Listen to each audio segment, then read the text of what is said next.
Going into the 2020 American election season, it's clear that major demographic and geographic shifts are taking place across the United States. Shifts which will surely impact the results of Donald Trump versus Joe Biden, as well as future elections to come. So let's investigate what's changing in specific states, how long these shifts will each take, and how it affects the Democrats and Republicans. Let's jump right in. First state going up to bat is Texas.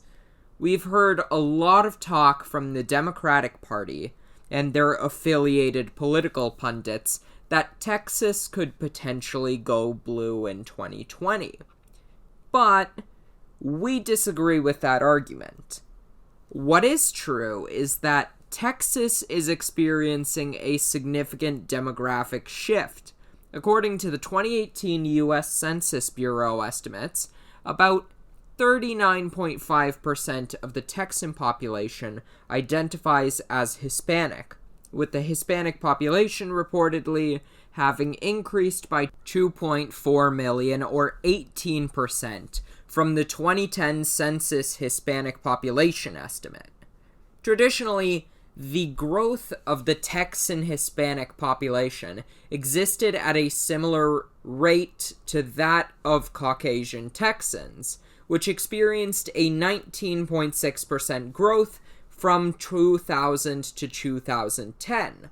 Although, in the past few years, the growth of the Caucasian population of Texas has actually seen a decline, such as a negative 0.29% growth rate from 2016 to 2017. Currently, 30.4% of eligible Texan voters are Hispanic, and their voting patterns have tended to lean much more heavily Democratic on economic and social issues than the Caucasian Texan population, meaning that this could eventually lead Texas to become blue, an idea which the Democratic Party is pushing through the example of the 2018 Senate race between Senator Ted Cruz and Beto O'Rourke, in which O'Rourke lost by less than 300,000 votes. However, this demographic trend which favors the Democrats will take time. It's currently not going quickly enough to put Texas in the Democratic column by November. Additionally, we also have to pick apart the reason why that election was an outlier in 2018. That's because Ted Cruz is quite an unpopular senator, with an approval rating that averaged around 5% less than Trump's approval rating in Texas, leading some moderate Republicans to shift allegiances in 2018 and vote for O'Rourke. We do expect Texas to eventually look a bit more purple in coming elections, but for this time, it'll likely remain in the Republican column for 2020. Although, these demographic shifts can benefit both parties. An example of where it could benefit the Republicans is Ohio.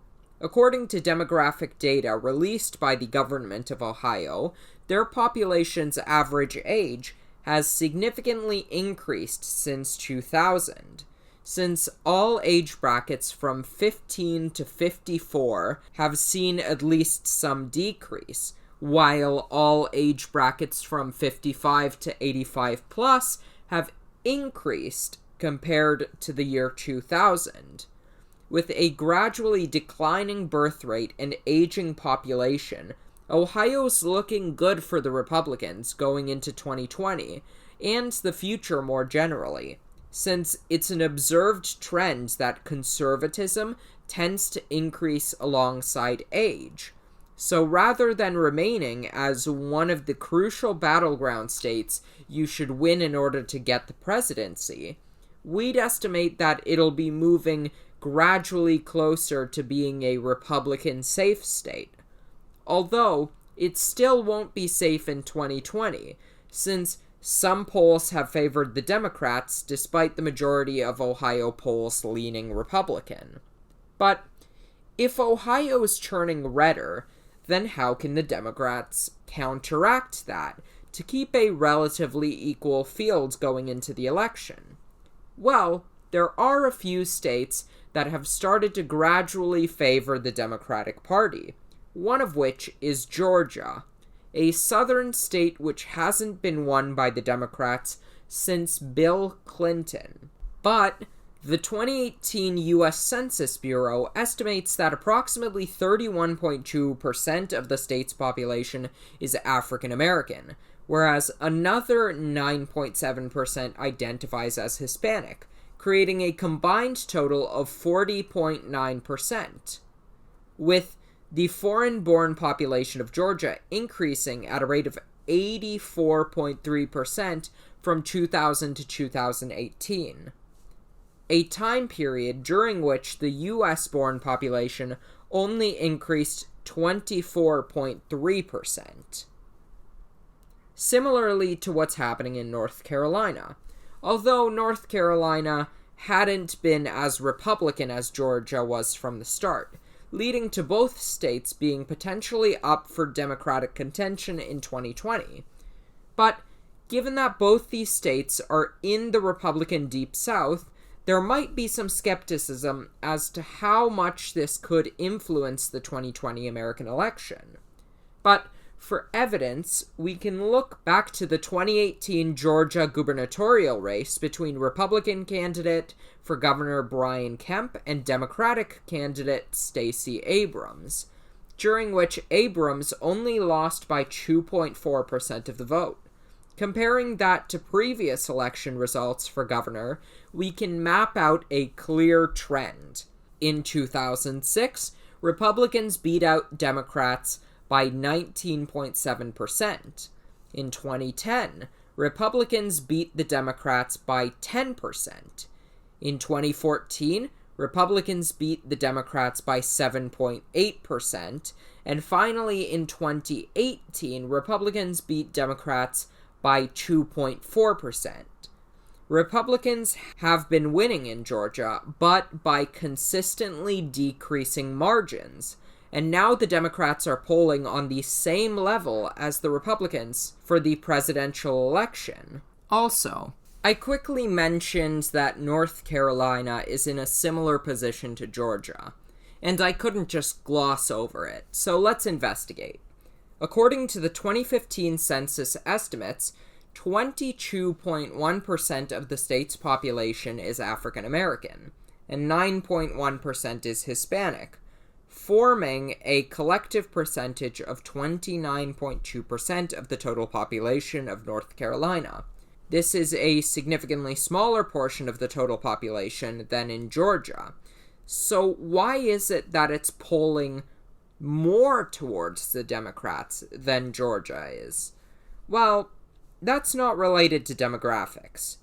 It just happens to be a more moderate state electorally, with Barack Obama pulling out a win in North Carolina by a 0.32% margin over John McCain.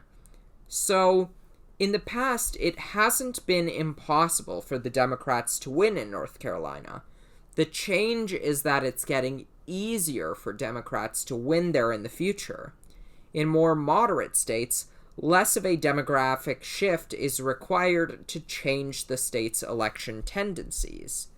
But not all demographic shifts occur on a geographical basis. A lot of them are taking place across the United States. People around the country are moving to large cities and suburbs rather than rural America, for example.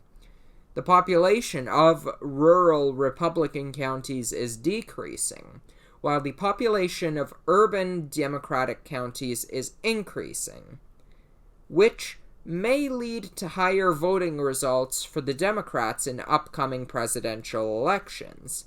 Although, a large part of the urban eligible voter composition is young people.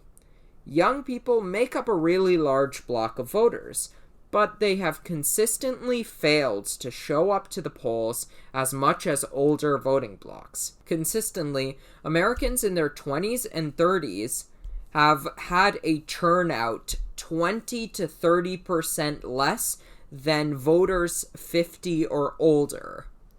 So, given all of this information, it seems that each of the parties is going to have their own problems in the years to come.